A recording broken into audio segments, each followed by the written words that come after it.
Halo Sobat Sehat semua, Assalamualaikum warahmatullahi wabarakatuh. Salam jumpa kembali dengan saya Sugito di channel Berbagi Sehat, channel edukasi dan motivasi seputar asam lambung, gejala inisiatif psikosomatis. Berdasarkan pengalaman saya sebagai orang yang pernah mengalami penderitaan asam lambung, gejala inisiatif psikosomatis. Harapan saya khususnya kepada teman-teman yang masih dalam penderitaan asam lambung, gejala inisiatif psikosomatis, setelah menonton video ini akan dapat tersugesti dan termotivasi untuk dapat cepat sembuh. Saya bisa sembuh, insya Allah teman-teman pasti juga bisa sembuh, badai pasti berlalu. Baiklah teman-teman, pada kesempatan kali ini saya akan berbagi seputar asam lambung, gejala inisiatif psikosomatis dengan topik aneh, muncul sensasi setelah makan. Baiklah teman-teman ya, sebelum saya lanjutkan, tolong yang belum subscribe channel ini, klik subscribe dan loncengnya, supaya teman-teman tidak ketinggalan konten video-video berikutnya. Dan jika suka, klik like, selalu bagikan ke sosial media teman-teman, semoga bermanfaat buat kita semua. Baik, kita lanjutkan, jadi topik kita kali ini adalah sensasi setelah makan ya. Teman-teman semua perlu kita sadari bahwa penderitaan asam lambung, gejala inisiatif psikosomatis yang disebabkan oleh multifaktor, baik itu faktor fisik maupun faktor psikis, dengan sensasi yang sangat beragam ya, mulai dari ujung rambut sampai dengan ujung kaki yang sering kita kenal sebagai 1001 rasa sensasi, memang sungguh luar biasa, sungguh dahsyat dan perlu kita tangani dengan bijak agar penderitaan asam lambung, gejala inisiatif psikosomatis dapat cepat membaik. Nah, khusus pada session kali ini saya sharingkan topik ini ya, yaitu sensasi setelah makan. Ini juga sebagai jawaban atas pertanyaan subscriber setia yang punya akun Nurul Safikoh ya di Malaysia ya. Mudah-mudahan sedang atensi dan mudah-mudahan dapat membantu solusi ketika masih mengalami sensasi-sensasi, khususnya sensasi setelah makan. Nah, maka dari itu tolong ya video ini simak sampai dengan selesai supaya tidak gagal paham, dan alangkah baiknya jika teman-teman juga menonton video-video saya yang lain, karena di setiap video itu saling berhubungan ya, saling melengkapi. Akhirnya kita menjadi punya pemahaman yang komplit ya, yang komprehensif tentang seputaran gangguan asam lambung, gejala inisiatif psikosomatis, sehingga dapat membantu ya untuk lebih cepat keluar dari jeratan penderitaan asam lambung, gejala inisiatif psikosomatis. Dan mudah-mudahan buat teman-teman yang masih di fase-fase awal maupun sampai dengan fase pemulihan ya, mudah-mudahan dipercepat kesembuhannya, amin. Nah baik teman-teman ya, kembali kepada topik, yaitu tentang sensasi setelah makan ya. Nah, sensasi setelah makan, kenapa itu terjadi? Memang kadang banyak hal ya, banyak hal yang bisa menyebabkan hal itu. Nah maka dari itu saya ingin memandang dari dua sisi, yaitu yang pertama dari secara psikis atau secara mental ya, kemudian yang kedua dari segi fisik atau secara fisik kita ya itu. Nah, yang pertama secara psikis ya, kenapa kita sering setelah makan itu muncul sensasi ya? Karena kita kadang ingat terhadap trauma-trauma ya.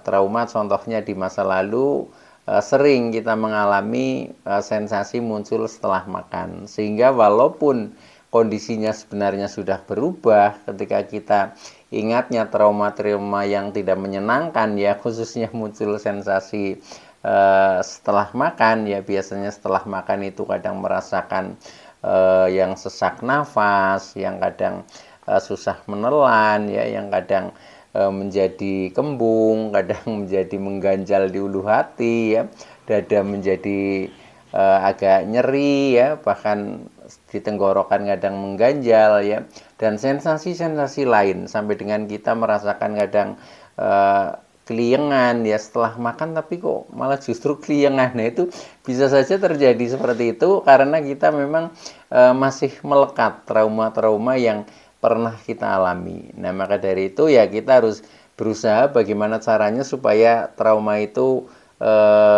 tersingkir lah atau menjadi menghilang dari ingatan-ingatan kita itu.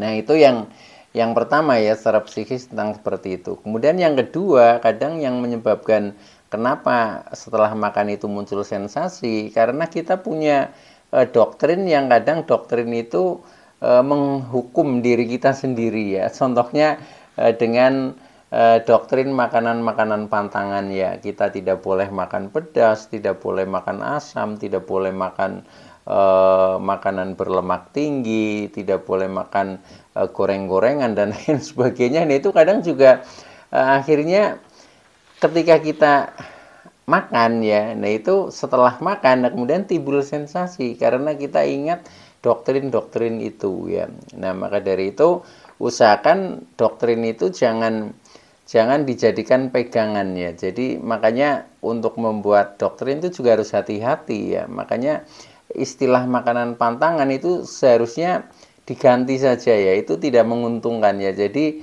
makanan yang perlu dikendalikan itu seperti itu saja ya. Artinya mantang boleh ya, tetapi pada saat kondisi-kondisi tertentu dan di saat kita sudah semakin membaik, nah itu hanya dikendalikan saja. Contohnya porsinya dikurangi ya. Misalkan makan pedas sebenarnya boleh ya, karena pedas itu kan juga mengandung vitamin C ya, juga kadang dibutuhkan oleh tubuh kita, menambah semangat kita untuk makan itu kan juga dibutuhkan. Nah, maka dari itu ya caranya hanya perlu kita kendalikan ya, kendalikan makanan contohnya yang pedas. Jadi ya bolehlah misalkan kita sudah agak membaik, nah kita agak sedikit pedas itu nggak apa-apa, tetapi jangan terlalu terasa pedas ya. Contohnya saya ya, sampai dengan sekarang itu kalau makan sambal saya tetap biasa ambil ya, tetap ambil, tetapi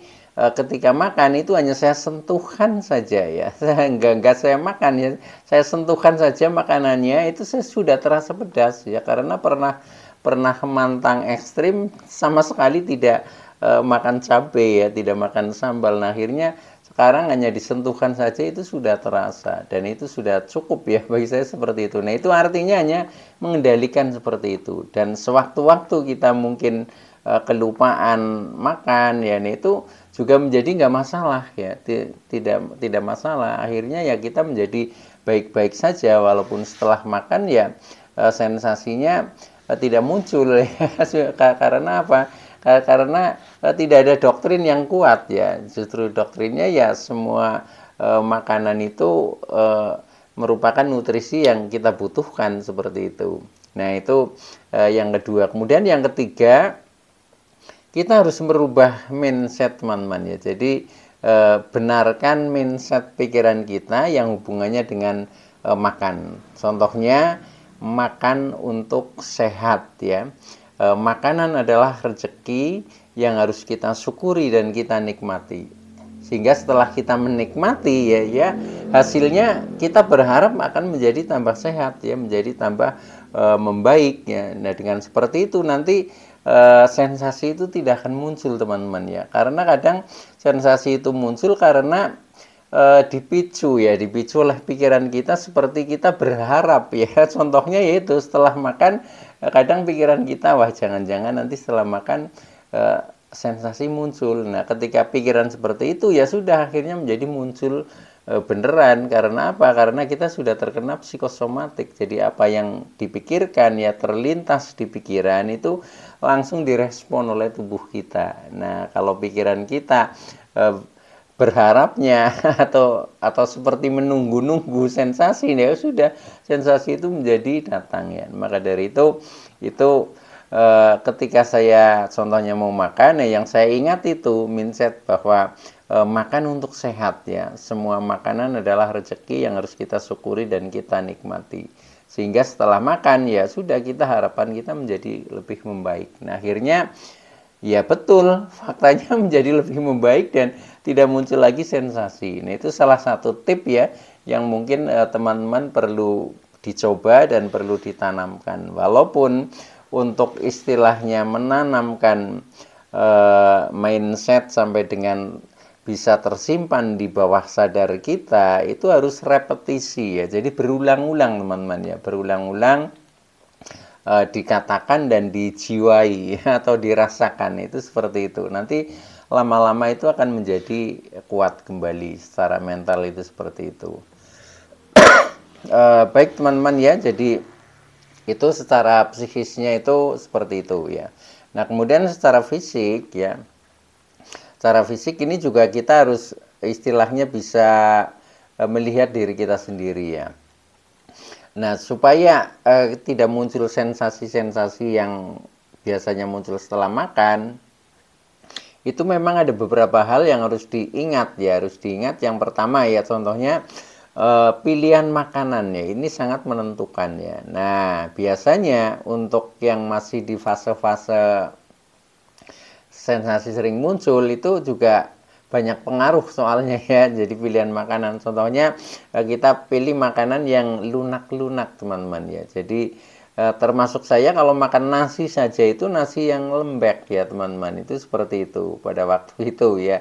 Ya ternyata itu jauh menjadi lebih nyaman ya. Termasuk misalkan sayur atau apa ya, masaknya yang betul-betul matang ya, jadi menjadi lebih lunak gitu, seperti itu. Itu biasanya di perut juga jauh menjadi lebih nyaman. Nah akhirnya setelah makan pun ya tetap nyaman saja, tidak muncul sensasi-sensasi itu. Nah itu artinya pilihan makanan kita sangat menentukan. Termasuk yang makanan-makanan yang biasa dipantang, nah itu juga harus dikendalikan ya. Jadi boleh tapi jangan berlebihan ya, itu khususnya porsinya lah, porsinya diatur sendiri, nah supaya tidak berlebihan, itu seperti itu. Nah itu biasanya juga setelah makan nanti akan tetap nyaman, tidak muncul sensasi ya.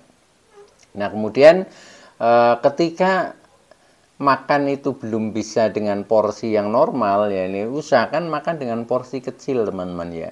Jadi porsi kecil tapi sering, seperti itu. Katakanlah sehari bisa 5 kali atau sehari 4 kali atau istilahnya 3 jam sekali lah, seperti itu juga bisa ya, atau 2 jam sekali. Nah itu tergantung ya, tergantung kondisi teman-teman. Nah itu juga biasanya akan membantu ya, karena dengan porsi kecil biasanya lambung ini tidak terlalu kaget lah. Nah akhirnya tidak memicu sensasi itu menjadi muncul kembali, itu seperti itu.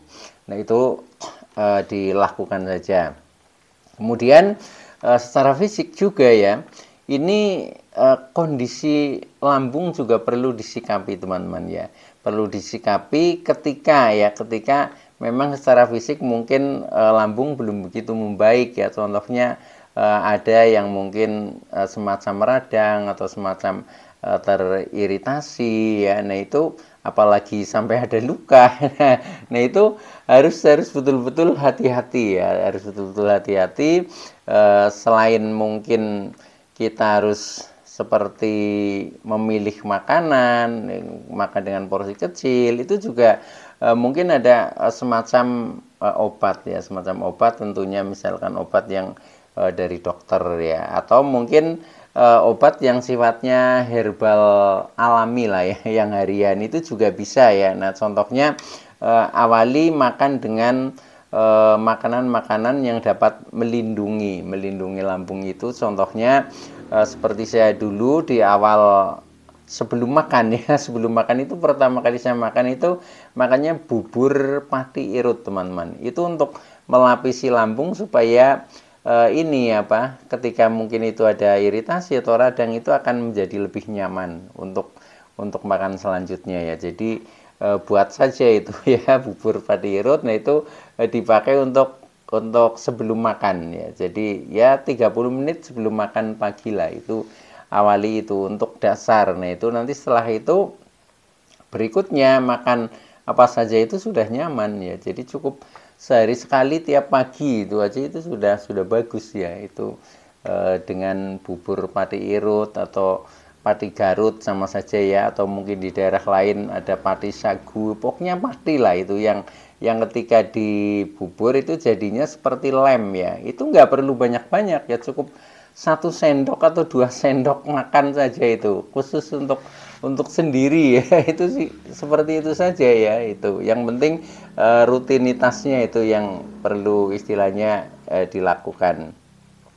Nah, selain itu juga untuk melindungi lambung ya, ketika memang kondisinya masih mungkin ada radang atau mungkin iritasi dan sebagainya, itu saya dulu rajin minum air kunyit, teman-teman ya. Air kunyit itu juga sama ya, bahkan bisa menutup luka ya. Nah, akhirnya menjadi lebih nyaman. Nah, hal-hal seperti itu yang memang juga kelihatannya sepele, tetapi kalau kita tidak kita perhatikan, yaitu akhirnya kita menjadi penyembuhannya agak lama ya. Tetapi kalau kita rajin, ya pasti hasilnya itu juga akan menjadi lebih baik. Nah, itu coba lakukan saja hal seperti itu. Insya Allah nanti setelah makan pun kita akan merasa nyaman, tidak muncul sensasi-sensasi baru ya. Apalagi sensasi-sensasi yang khususnya di seputar perut ya. Bahkan saya dulu habis makan itu keliengan juga, teman-teman ya.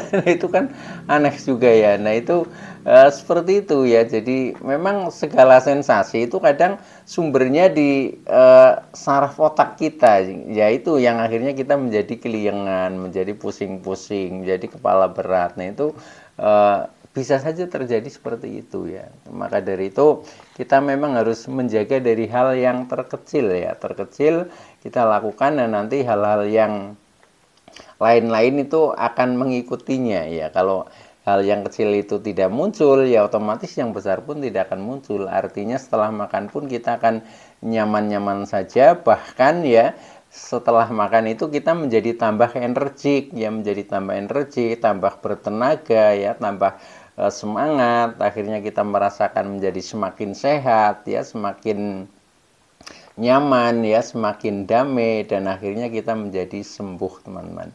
Baik teman-teman ya, itu dulu yang bisa saya sampaikan, kurang lebihnya mohon maaf ya. Terima kasih atas like, subscribe, serta komennya. Saya Sugito dari channel Berbagi Sehat. Saya bisa sembuh, insya Allah teman-teman pasti juga bisa sembuh, badai pasti berlalu.